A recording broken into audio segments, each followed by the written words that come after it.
Yeah? Aloha. Okay, one more time. Aloha. Alright. Alright, mahalo everybody. Welcome to our Kohala Water Summit. My name is Kof Workes. I'll be the MC for today. And before we get started, I just want to do some housekeeping rules. If you guys did not sign in, the registration tables are in the front. We have restrooms, men's restroom this way, women's restroom down that way. And I guess if everybody's ready, we can go ahead and get started. I see, awesome. Awesome, so at this point, I'd like everybody to just please stand up real quick. Stand up, we're gonna do our opening ceremony, our opening pule today. And I'd like to call up Kahuke Aloha Sugiyama to give us our opening pule and ground us to this place.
I hold the torch, a torch of enlightenment.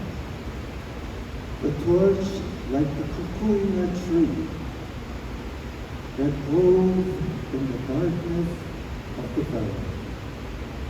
And like the kukuina tree, it sends its roots to the center of the earth, seeking the water of honey. And then he draws up the water of honey to nurture its trunk, its branches, every leaf, thus producing flowers and the fruit therefrom. Like the kukuina tree, the panel is here to seek enlightenment, to go deep within the hour, to touch with the force, to pull up the knowledge and wisdom, to find solution to our community. And like the kukuina tree, they go deep within their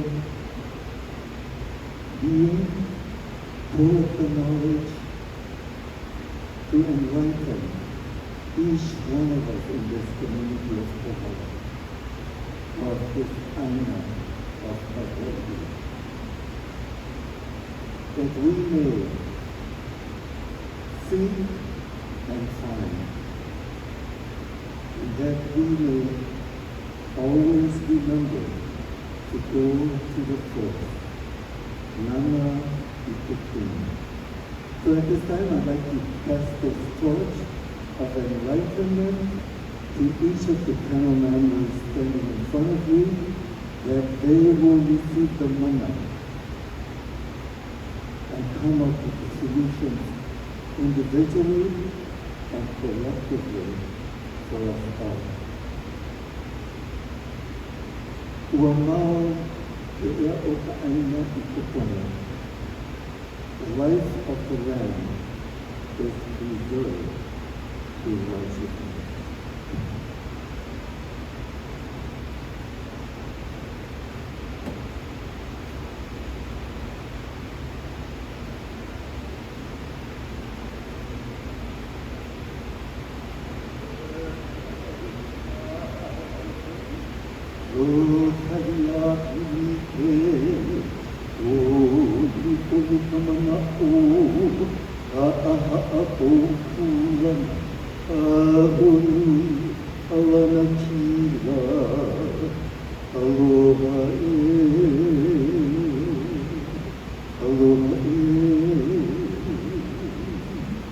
And so, let this moment of us together, to my right and to my left, come together in the spirit of aloha.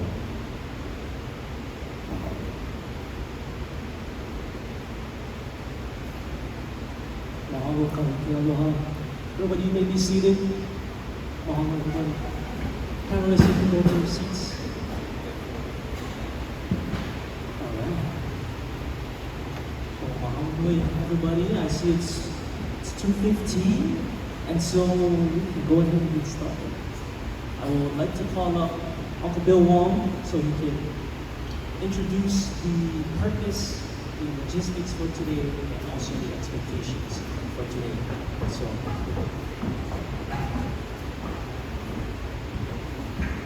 thank you, Cole, and thank all of you for coming this afternoon and joining us. You know, we've had over, 100-something people pre-registered, so people might still be trickling in, as well as we have a few panelists that are not present yet, but they will be. There are flights coming in from Oahu to join us and to make this possible. But I'd like to welcome all of you to the very first Kohala Water Summit, and especially our panelists for joining us and sharing their manao with us today.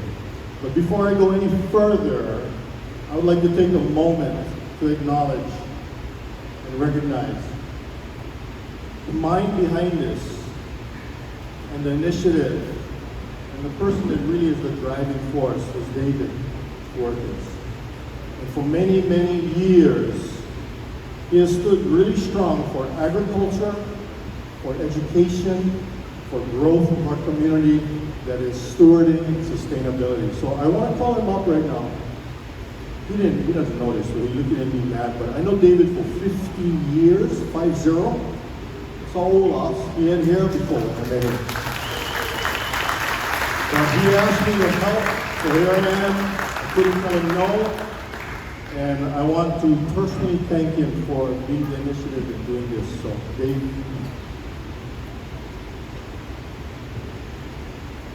He thinks that he's going to pay me back in the classroom. You know, you want to put me on the spot and call me out. Call me out. Thank you very much, everyone, for being here. Kind of speechless. There's three types of people in this world. People who make things happen, watch things happen, and don't know what's happening. And in every situation, some people make things happen. Some people just watch, and some people don't know. Every one of us have our strengths. And we are hopeful that by watching and listening and getting education from our speakers, that we collectively can make things happen in Kohala. We had a plan, our CDP plan was that in 20 years we were going to be 20% food sustainable. That didn't happen. Yet 1 more or 2 more years. But we can still try. And how? For us to make things happen, we need water. Our body is made up of 70% water. So if you take our land area and we can say, hey, underneath or on top, 70% can provide us with life. We hope that by working together, and we want to thank all of our participants for taking the time. And we mahalo all of you. I want to also say thank you to the committee, to the few committee people that just made things happen and just dedicated their time and effort, and we appreciate that. And really, mahalo everyone for being here. Mahalo. Thank you, David. Everybody, give me a hand. Work extra hard. He doesn't need to be working anymore. He can stay home. Spend time with his wife, travel the world. But anyway, I'm gonna, in a minute, introduce all the panelists. But before I go any further, I think what makes this possible is you, our people, but most of all, our sponsors. So I'm gonna go over the sponsorship list. It's posted right up there, and I want to thank the County of Hawaii, Vibrant Hawaii, Kohala Food Hub, Kahua Pa'amua, David, that's his nonprofit, Hip Agriculture, the Kohala Center, North Kohala Resource Center, Waiakea Water, there's water out there, help you guys self, Medical Hawaii, Blue Ocean, Kahua Ranch, David Fortes Jr. Family Ranch, the 17 Ranch. And this afternoon, we're going to have a treat by 4 resorts. So I want to as well thank them, the Westin, Mauna Kea and Hapuna, Waikoloa Beach Hotel, Manalani. We are going to have 4 different food stations out there of product that was grown, raised right here in Kohala for you to enjoy. It's all free to the company. So that's going to be enough for now. If I may, I'll go down the list of our panelists from Kamehameha Schools. Jason Jeremiah came all the way from Oahu, Bishop Estate, to talk and share with you their point on water and their land issues in Kohala. From the Kohala Ditch Company, also Marigold, and a partner in the Cloverleaf Dairy today, Baman Sadeji. From Iole, Hawaii, we have Todd Poe. He is the CEO of Iole, Hawaii. Iole owns 2,408 acres and have plans for sustainability, stewardship, and cultivation of food for us.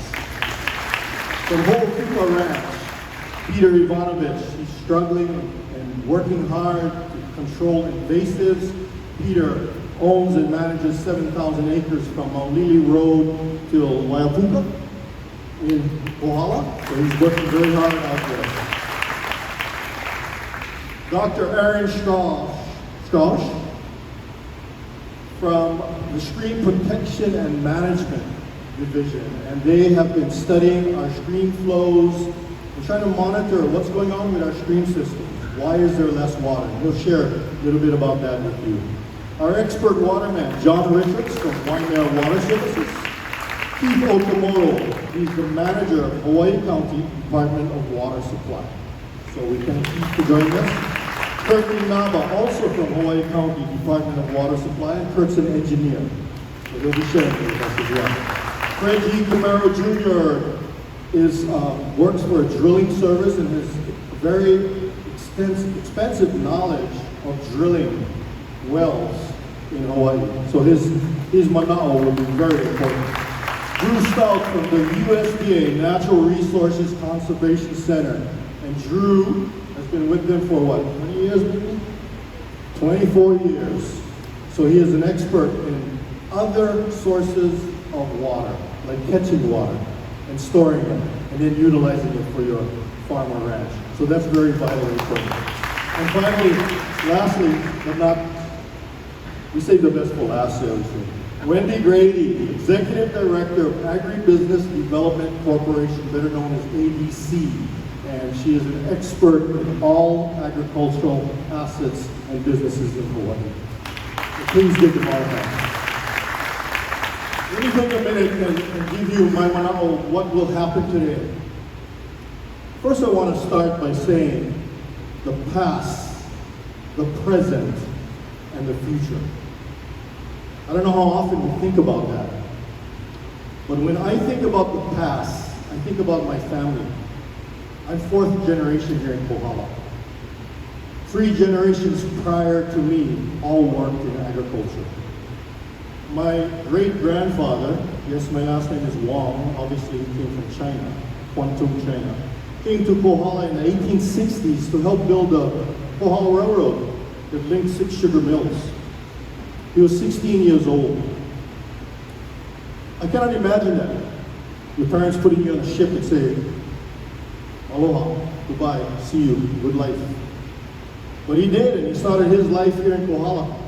And he came to work extremely hard building as one of the construction workers for the Kohala Railroad Company. He later went into working for Kohala Sugar Company. My grandfather did the same, worked in the Kohala Sugar Company. My father did the same, right up until the closure of Kohala Sugar Company. But my father had a little bit of a twist. He was a welder for Kohala Sugar Company, but he was an extremely hard worker. And in 1949, he leased 17 acres right up the road here for the Bond family. And he started what we call today 17 Ranch. Rugged, steep terrain country, all the country that nobody wanted. They could not grow sugar, no other use, the gullies, no horses. As kids, we had to trap cattle, run, and that's how we caught cattle. So my older brother, when he was 18, he left for the Navy and he never came back. I stayed. I continued to ranch. I continued to cultivate food. But that was my family, so when I think of the past, I think of that. When I think of the past also in Kohala, I think about the once very beautiful waters of Honokane flowing through the Kohala ditch. Kohala Sugar Company closed in 1975. We had a couple of earthquakes. The ditch broke in 2006, as you are all aware of. In 2008, it was repaired, restored, and ran again. And then 2 years ago, the same area that broke in 2006 got destroyed again by landslides. And the ditch has been off since. But the sugar company closed in 1975, but we still had the waters of Honokane providing agricultural water to our community for 47 years after that. I was one of the users. I have 2 sons. I have 3 grandsons. My purpose here is them. We farm and ranch. That is our life. We do other things, but the roots that we have is cultivating, stewarding land, taking care of the aina, growing food, and knowing the next generation will be okay. It's a no-brainer for us. So that is why I'm here today. So when I think of the past, I think of that. When I think of the present, I think of, we don't have a ditch right now. We don't have any ag water. COVID came along in 2020. I was a businessman for 25 years here. Closed my doors in heat one morning. I closed my business because of COVID. And I look at that and I think, what was I doing? Maybe I should have been farming. I was on a smaller scale farming, ranching, I was, but not 100%. Also when COVID came, I'm sure all of you felt it and was concerned about food shortage, fuel shortage, workforce shortage, supply and demand shortage, equipment shortage, on and on and on. Thank God they found a vaccination, yeah? Slowed that down. But it's still present. COVID is still here. So don't just give up and say, okay, we're good. We're not. I want to make that clear. We're not good. That's why we're here today. So when I think of present, I think of that. And I think we don't have water. When I think of the future, first off, I think of my 2 sons. I think of my 3 grandsons. I think about seeing the Kohala ditch run again. Maybe. I think about other water sources that are available. That's why we're here to talk about that. But the future gives us the opportunity to dream and to plan. Right? How many of you in here are retired and you planned, you worked your whole life and you planned it so that you can be retired and do absolutely nothing and live off your wealth that you planned? I'm working harder now than I was when I was working. And I'm doing more meaningful work, I feel. So I don't know what retirement is or would ever be like. So when I think of the future, I think of that. And today I want to say that we are here for the future. And all of you, your input is very important.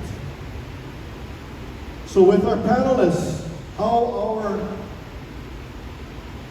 summit will go today. We have designated questions that were sent in by some of you. And we'll go down the list with questions and send them to the appropriate panelists. And hopefully they can provide you some insight. So we had two panels. We had panel 1, more of the good stuff, panel 2, more of the structural government side. But because some of them got kind of stuck in traffic or getting here, we're going to just go down with our questions. We have two moderators. Can I introduce you guys? Chris and Leland. So our moderators that are going to be asking the questions, this is Leland Park right here to my right. Leland is the Executive Director of the Kohala Resource Center. He grew up here, graduated from Kohala High School. His mom and dad were both educators and teachers at Kohala High School. So that's Leland, and he's going to start asking the questions. On the far end down there is Christopher Wong.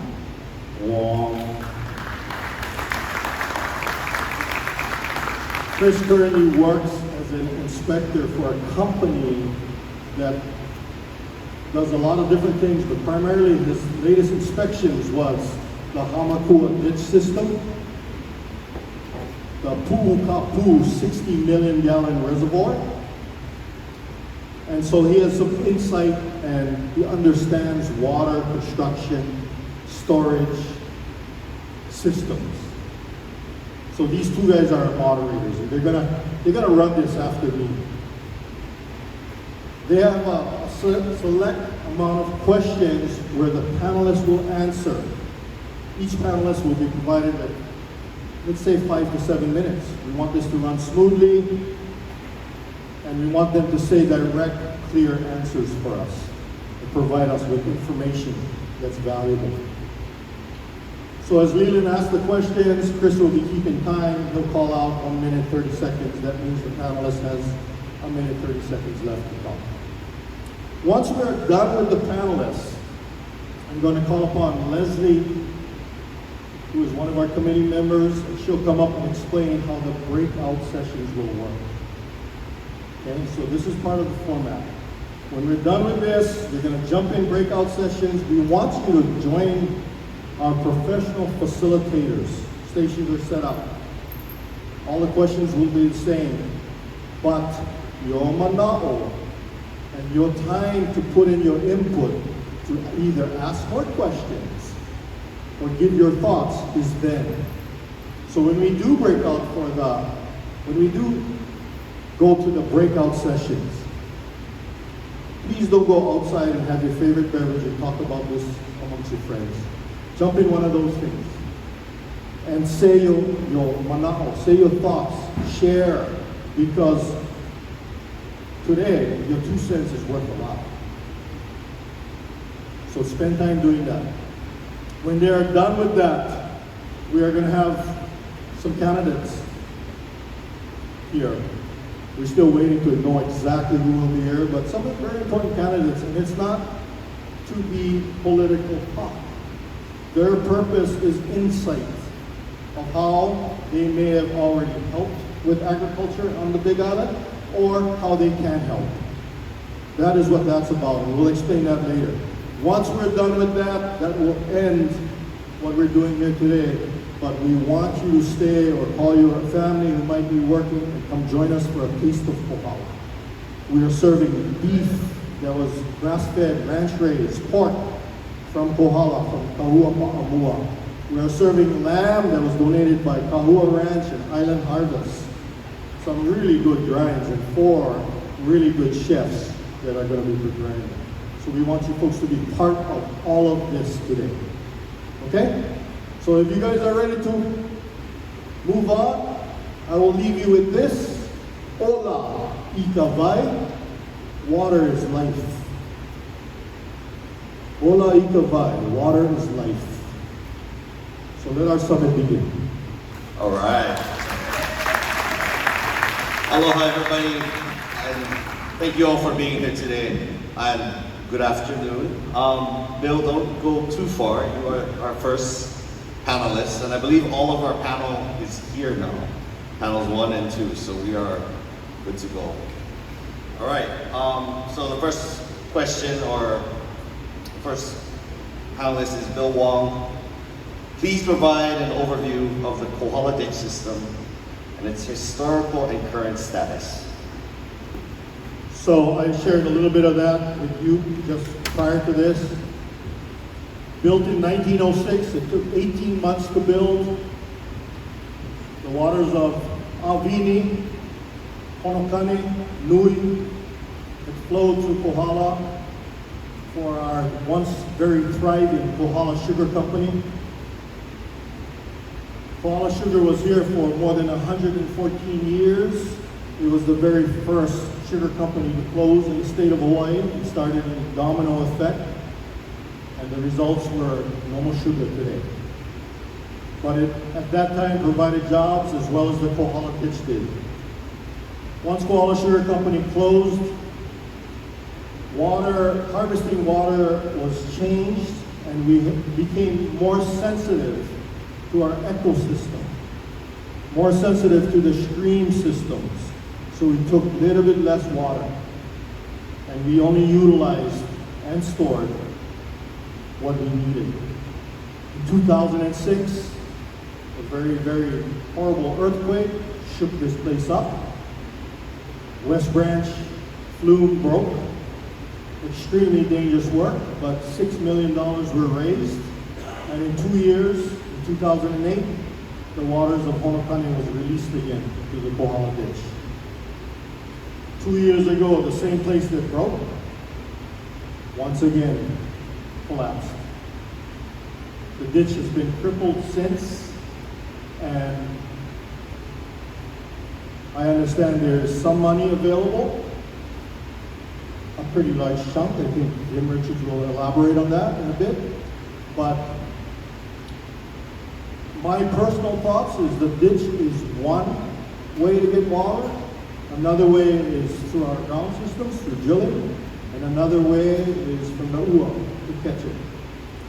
So whatever is most viable, I think is most effective. We need to look at long-term impact. As much as I know how healthy the ditch system can be, I'm also very sensitive about harvesting water. All right, thank you, Bill. So my next question is for Jason from Jeremiah from Kamehameha Schools. What strategies are being implemented by Kamehameha Schools Bishop Estate to ensure the long-term availability and quality of water resources for traditional agricultural practices in Kohala? Thanks for the question. For Kamehameha Schools, I start with that question focusing on traditional agriculture, right? And then it's how do we get water to support those practices? And for a lot of our land holdings in Kohala and throughout the state, we do have a legacy of our lands that are in pretty much intact like Honokane, most parts of Waiapuka and so forth. Right? So I say that in the context of we got to think about it from Mauka to Matai and how water flows through our wa'as. And to do that, we gotta invest in our watersheds, right? We gotta invest in our forests. We're a member of Kohala Watershed Partnership, work well with the state and others on really prioritizing areas that we're gonna help, not just with our land as a landowner, but what's gonna help the overall watershed, where are the priority areas, and how can we preserve the uplands to then, provide more quantity in the streams, in the ground as well, and then also then support the practices that happen, let's say along the streams in Kohala, and as I've been, through my tenure at Kamehameha, looking, being in some of the coaches, there are the remnant systems that were in agriculture, particularly I think of like Waiapuka area, Waikama, and we've done a ton of archaeological studies, and we've had archaeologists come in, document them, and I feel like the next step, kind of looking at the past, what it is today, the present, and the future, is now how do we activate those places to grow food? How do we engage the community in those places for traditional agriculture?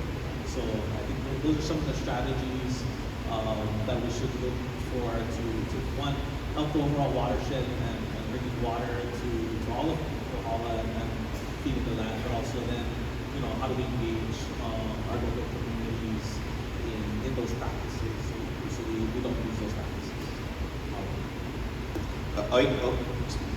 One more question, sorry. What is KSBE's current viewpoint on the Kohala ditch restoration specifically, and would they be open to the entering a new water agreement? I think we're open to discussions about the Kohala ditch. As Bill pointed out, like the history and the current history with that, we're really cognizant about the health and safety issues of managing the ditch, the operational costs as well. But we're open to discussions.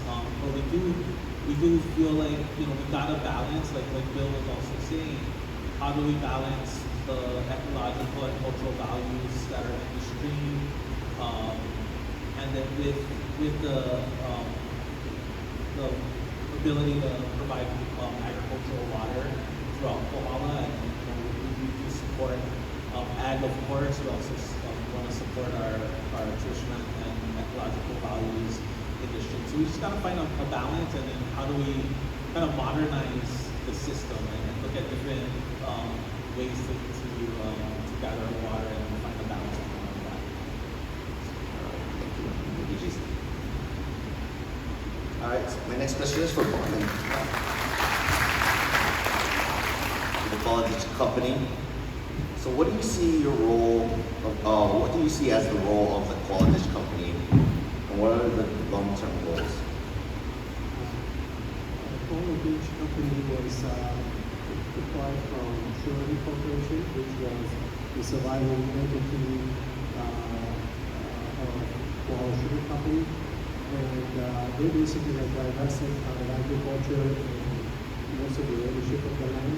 And there was a lack of need on their side for the water, and frankly, the motivation to do anything with the ditch.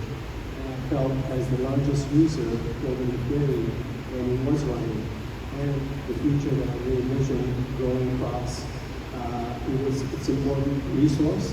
It's been always a community resource. From inception, it was actually Kohala's utility company. There was no connection outside of Kohala. The water, potable water, the power, everything was generated by the Kohala Ditch until the 1950s when the electric took the power and became purely agriculture. But it's always been a community resource. And we feel that this is an incredible infrastructure in our community that will be here, in my opinion, generations to come, and companies and people come and go, but this resource will stay. And we need to be, we're the stewards of it today, and what we do with it, and what the new form looks like, because the landscape has changed. What sugar company, Kohala Sugar did, is very different than we all do today.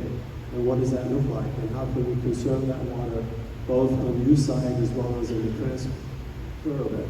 So there's a lot of things needs to be figured out by people that are more familiar and the experts, but the goal is to keep that ditch going, and we're motivated to do that. I was wondering if you could share any plans to like increase access to the agricultural water in our community. I think putting a pipeline in is what we're looking at today, rather than an open ditch, and the sources that are available closest to the dry side, and working backward and getting everybody, all the owners together, because Kohala Ditch is very different than it used to be, where it was one entity. Now we've got multiple entities that really need to come together and develop a sound plan. Thank you.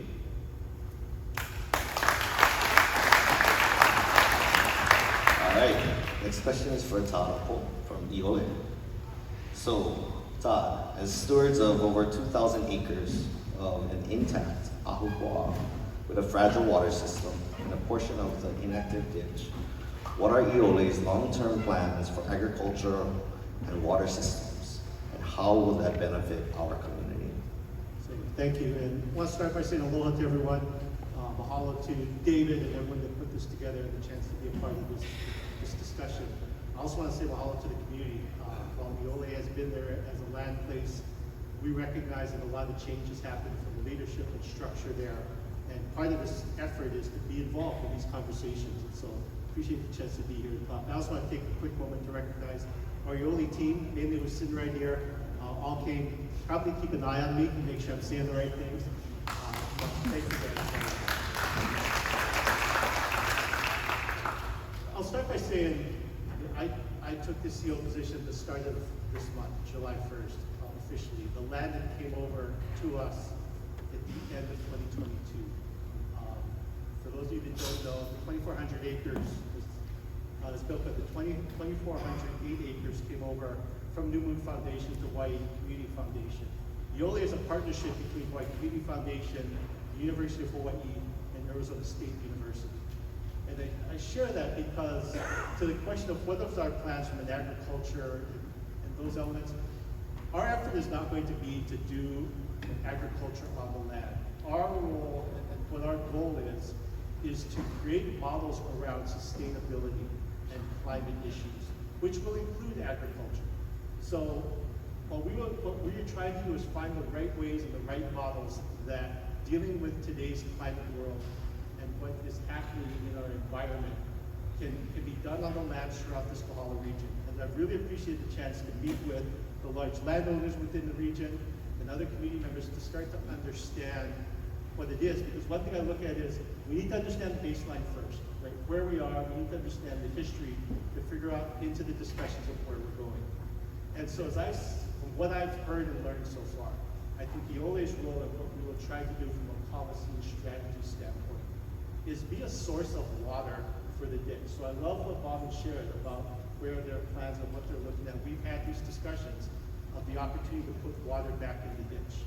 But because it's everything that Bill shared as to why there's water not in the ditch now, and the fact that we need to find new sources, as I look at our lands and see two main water tunnels that service our lands, and then the opportunity, I guess the other opportunity as we look at climate issues is, we know that rain is happening less frequently, but more heavily. And what I've been taught by John and others is therefore we need to capture, collect, store, and then transmit that water. Because otherwise that water, because it comes so heavy at shorter periods of time, is just creating runoff. Right? And so you put all of those things together, I think because of where we are located and the amount of rain we have, we can help serve some of that capture, collect existing water tunnels and find ways to put water into the ditch, the new form, I think it's called the new form of the ditch, in order to serve the community. I'll close by saying, because we have partners like Hawai'i Community Foundation, University of Hawaii, and Arizona State University, we're hopefully bringing resources and academic thought into this effort that we'll work to put together, and again, create models of whether we find something that can work on our lands. We want to be sure that we're sharing that with others. Not just here in Kohala, but island-wide, statewide, globally, to help impact some of the larger issues that it's not unique. Everyone is facing these types of issues around the world. We hope that we can play a part in solving some of that. Thank you, Todd. And next we have Peter Ivanovich with Whole Keeper Ranch. So as a steward of 4 miles of the Kohala ditch, what do you envision as Whole Keeper's Ranch's role in the future of this ditch? Thank you. I'm very much a public speaker, and thank you for coming to talk today. So, my main focus right now is on restoring the land. It's been 70 years. Peter, I'm sorry, can you hold it closer to you? Yeah, thank you. Sorry. So I took over the job of being a steward for approximately 7,000 acres of land in Kohala about 3 years ago.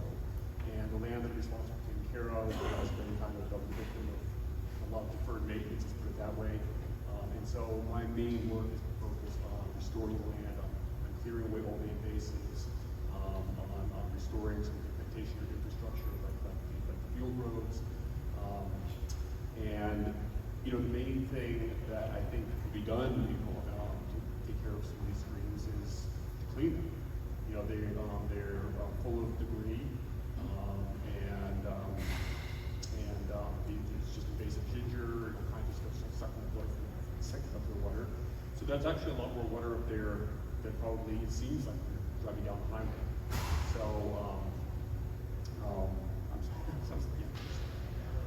so really,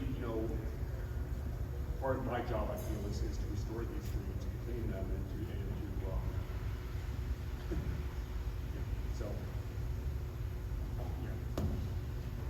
So if the ditch is restored, is Whole Keeper Ranch willing to be a partner in helping the community gain and increase access to agricultural water?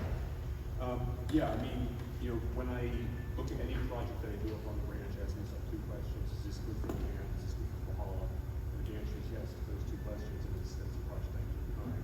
So, of course, I'm anxious to help my neighbors get some water and where's the roof.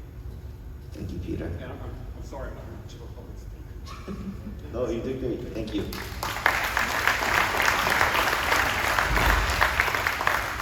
All right, next we have Glenn Omoto from the Hawaii Department of Agriculture. Hi, Glenn.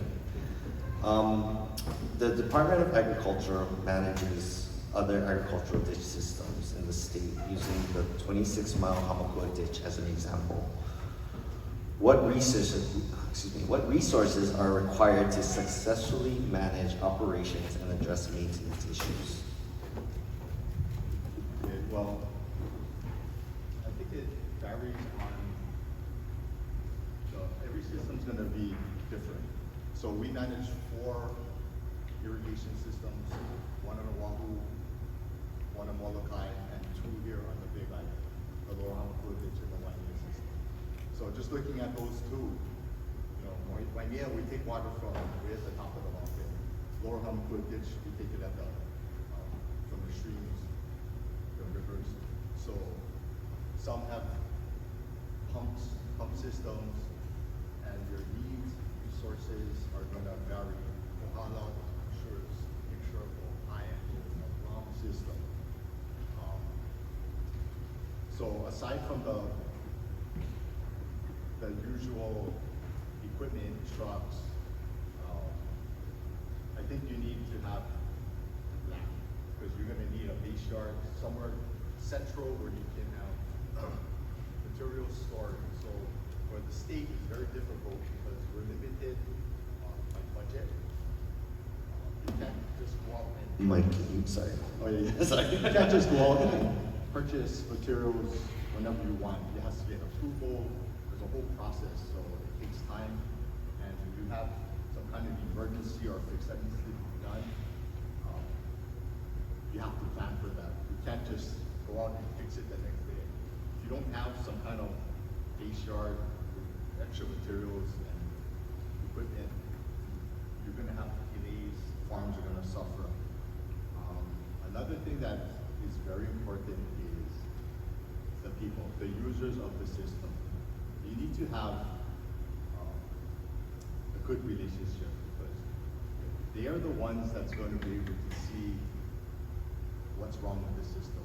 Our guys are there just in the, passing by, cleaning the ditches, but users are the ones that's going to report. There's a leak, there's vandalism, homeless. We have problems with homeless living along the ditch. So all these kind of things, I think, building a relationship with the community is quite vital. So taking Waimea's 60 million gallon reservoir as an example, how could a project like this be implemented in North Kohala? That's a long process because you probably have to get a reservoir of that scale into the master plan somehow. And if you do so, you got to do EIS, which could take several years. You have to go through all the environmental concerns, cultural concerns.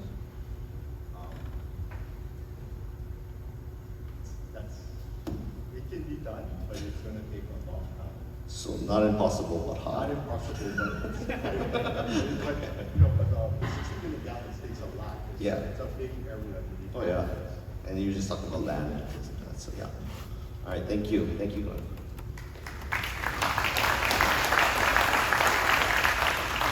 And last but certainly not least, Senator Tim Richards.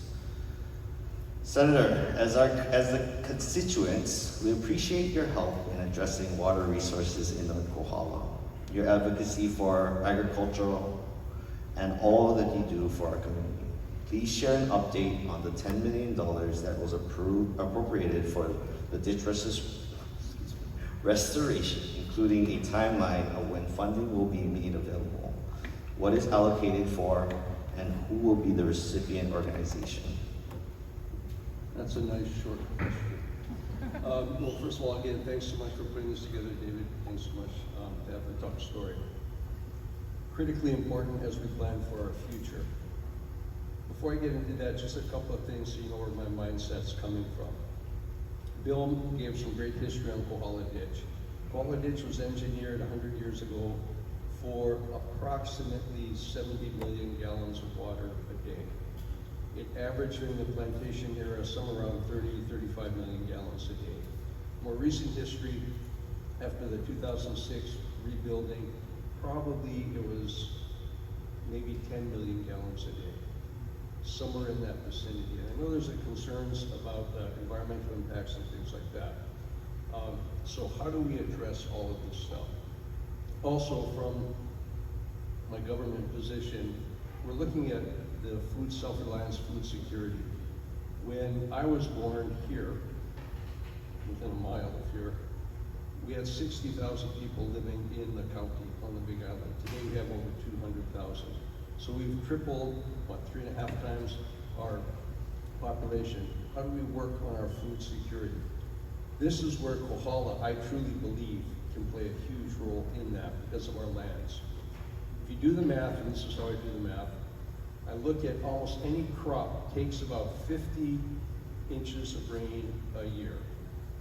What that means is 1 inch of rain on your land, an acre inch, meaning how much rain does 1 inch bring to an acre of land? It's about 27,000 gallons.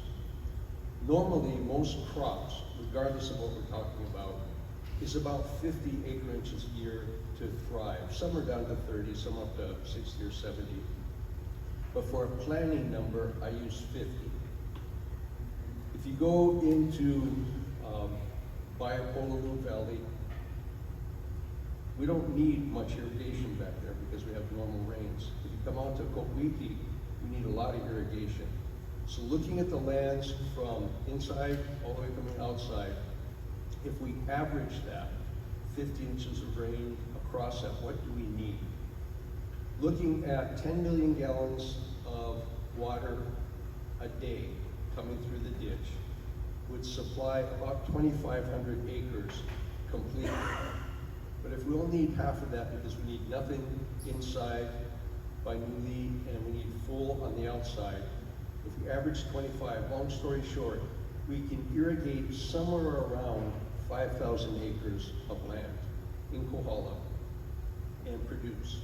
Okay, that's where I started. That's where my mind starts working. So how do we do that? And I appreciate every member on this panel talking about their perspective and what we're going to do going forward. I know there's a concern, what can we do with the ditch? We talked about pipeline.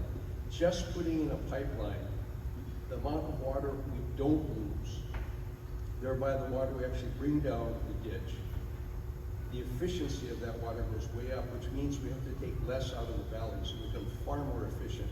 I would argue that the 30 million gallons they were talking about, maybe 10 million, lucky if they actually were able to get that onto the land. So now, if we're putting this in a pipeline, whatever we take, 5 million or 10 million, will actually get to where we're having it go. And so that's the first big step. And the question is about funding. Back in 2006, when we had the earthquake, we were very fortunate to have Senator Inouye in Washington, D.C., and he was able to secure $6 million to fix the ditch. We can argue about if the repair was the right way to fix it. Doesn't really matter, because it worked quite well for 15, 18 years, something like that. But then we had a landslide, and this isn't a new landslide. As the geologists tell me, this is an ongoing 1,000-year-old landslide. It's constantly doing that. The question is, what do we do going forward? I am a big proponent of getting the ditch because it's a lifeline for Kohala. And selfishly, I want Kohala to be the breadbasket for a showcase for our state. We need to produce a lot more food, and Kohala can do it. We have the land, we have the land. But it's going to take commitment, and it's going to take commitment from the state side, it's going to take commitment from the community side, and I think we're starting to see that line up. Now, a question was asked about the $10 million. Last year, when we have a biennium budget, last year in the budget, I was able to secure $10 million with the governor, and it made it through the legislature. Okay, we were theoretically had 3 years to do that. Because of Lahaina, they went back and they pulled a whole bunch of funding, and they pulled our $10 million for the ditch. I was not notified of this, which infuriated me. That being said, we know what happened in Lahaina. We know we needed the resources, but I was able to work with the legislature. And so the way it's working now, I was able to secure $1 million that will be readily available as soon as we need to spend it for planning and design. That's the first step. This next year, you can believe, this is my #1 priority for getting funding to fix the ditch. And I used the number $10 million, a little bit out of the air, but it was $6 million back in 2006. I talked to some engineers who do this kind of thing. That's where I got the $10 million from. But that's only fixing the ditch. We talked about upgrading the ditch. How do we do that? This last June, I was in Washington, D.C. at USDA, and we were specifically talking about the funding for rural communities. I know this sounds kind of funny, but USDA, or Department of Agriculture, doesn't fund irrigation programs. But if we have to put in a ditch to get it to a potable water system, like we do in Waimea, where it's filtration, okay, USDA will help fund that. So they would help fund a pipeline, getting it to, let's pick someplace, Union Mill, where we run the water down, put it through a filtration system to make potable water. So why does USDA do that? It's because of the federal clean water needs for our food safety. And so they are willing to help support getting that done.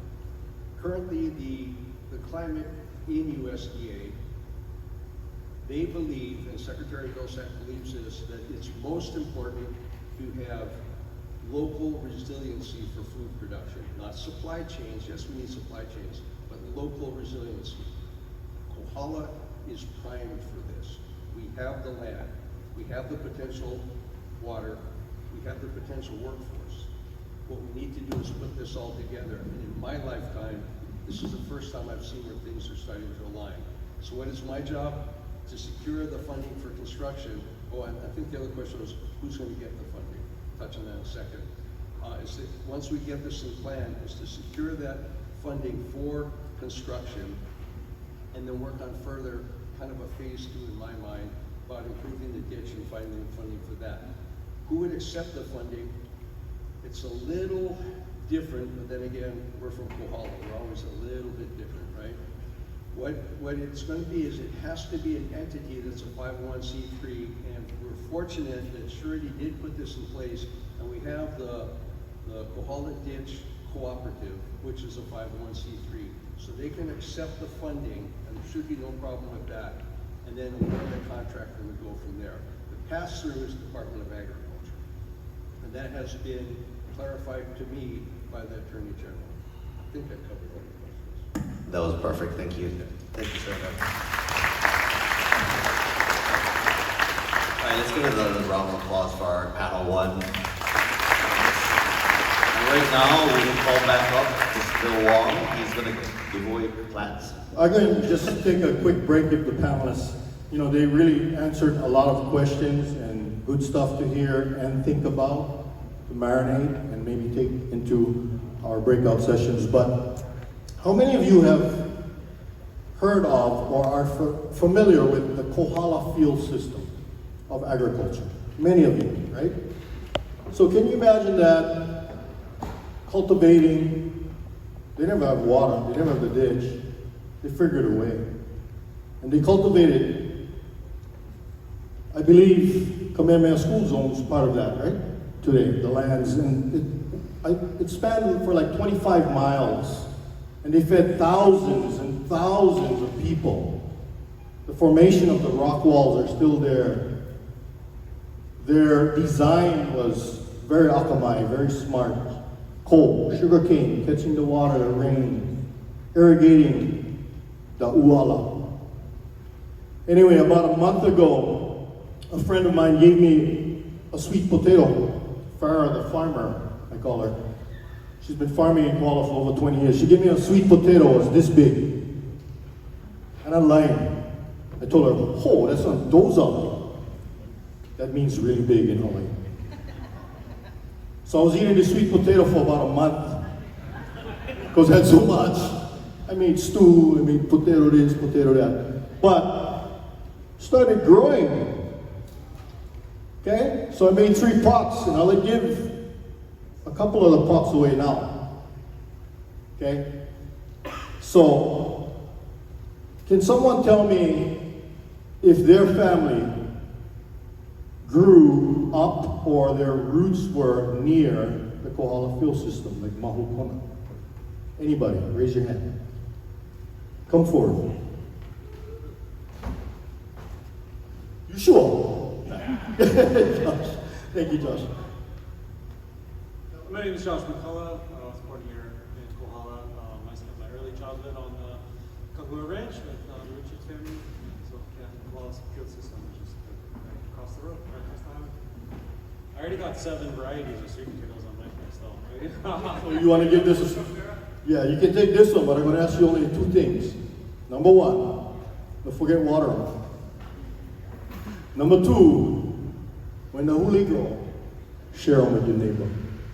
So we build again the sweet potato. Thank you, Josh. Take this one. Okay, I get one more that I'm going to give away real quick. So being that this is August 1st, the 8th month of the calendar year, we went down the list and I asked Kathy, who's so efficient out there, who was the 8th person to sign up and register online. I tried to figure a way to give it away. And the 8th person was Jeff Coakley. Jeff, happy.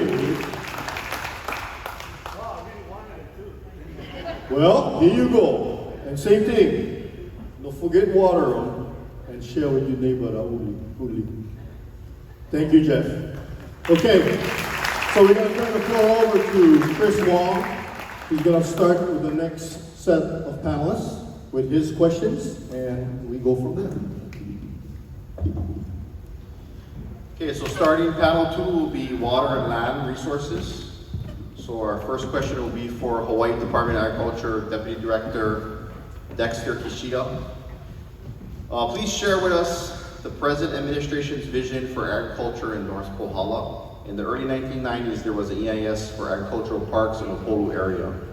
Please share the potential for state agricultural land availability and the possibility of ag parks in North Kohala. Thank you. First question, what is the administration's view? Statewide, we're really wanting to go big on ag, and I think you'll start hearing this statement a bit. And it's really buying, investing, and growing agriculture statewide. In North Kohala, you have, I think Senator said it best, just in the last 15, 20 years of me working in different aspects of the food system, North Kohala has done a bunch of organizing on how to increase your food self-sufficiency. And so investing in that, it's prime. It's prime time to do that. We have a legislature, I feel, that is really supportive of agriculture right now. And really the department can't do a lot, at least funding-wise, without their assistance. And you have a senator that is a huge champion and can articulate the needs really well to the fellow members. So it's a really key time to go big. The second piece of it all is, we realize there's some big, hairy problems, and you're dealing with two of the really big, hairy problems today, land and water. And you kind of can't have one without the other. And we know there's a lot of land. And the simple solution is saying, Department of Ag, create an ag park, and that's what happens, right? We could do that. But I don't know if that's always the best option. I think my engineer, Glenn, kind of shared, right? Sometimes the state makes things overly complex. So is there another way that we can do this as a community to make it even more functional? Possibly. But if not, maybe asking Senator to give us money to buy a property to get an ag park might be a way. We also have a sister agency at DBED, that's the Agribusiness Development Corp. They also, in statute, have power to buy land. And so if there is a lot of interest that they can document for certain sizes of acreage of farming, maybe ADC is another route that we go to get more land activated in agriculture. But is that the only issue? And so as the department, we're actually going through this really intense process now. And Hawaii County has been helping us go through this across the state even to better articulate what the real issues are in why ag isn't activated. Because we have the land, there is water, cost we know is one big thing. But another issue I see in this area is possibly market. How do we better get all the products to market so people can buy what you're growing? The last piece about Upolu, that's probably a little bit outdated at this point, but there is work, and I'll wait for Dean guys to maybe speak a little bit more on where Upolu is at now. The department was only kind of tangentially involved in the current aspects of Upolu as in the water systems.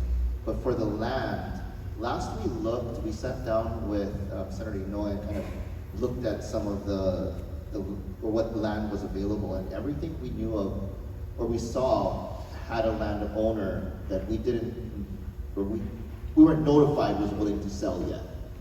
So if that is changing, then it's definitely something to look at as we kind of rethink how we grow and feed ourselves.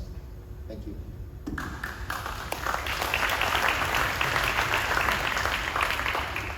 All right, next up is State of Hawaii Commission on Water Resource Management, Deputy Director Dean Ueno. Dean, please explain the function of the commission and its impact on agricultural water in Kohala. Aloha everybody, I apologize, we're late, our flight was delayed. Just to be clear, Dean Ueno, acting Deputy Director. Well, thank you for the question. So yeah, the commission's role is, for those of you that may not be aware of the commission, so we have statewide responsibility on protecting and managing the state's water resources. We do have a dual mandate of both protection, but also making sure that it's available for reasonable and beneficial use. The role for agriculture in Kohala. So yeah, we've been, over the years, we've worked with Department of Ag and others, Surety Corporation prior. Our staff has been looking at the streams up here. And so we've been trying proactively, with the expectation that water will be diverted again at some point How do we balance those users, as Peter mentioned, with his properties, and Todd mentioned with Eloy.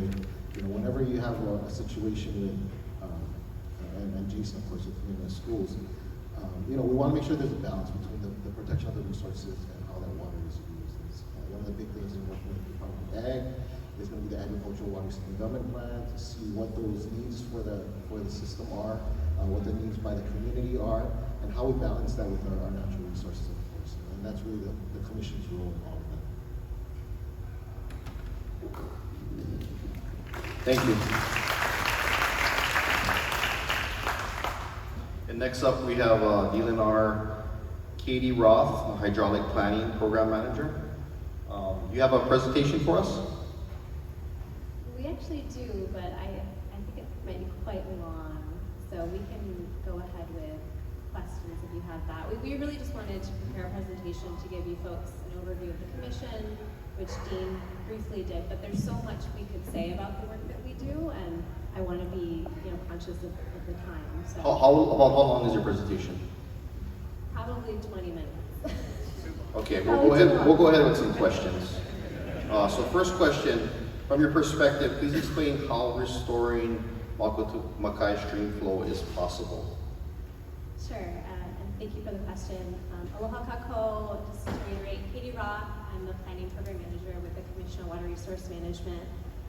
The Commission is responsible for a lot of different things. As Dean mentioned, we have a huge mission and mandate to basically protect, regulate, and manage all of Hawaii's freshwater resources, so both water from the ground and surface water or streams.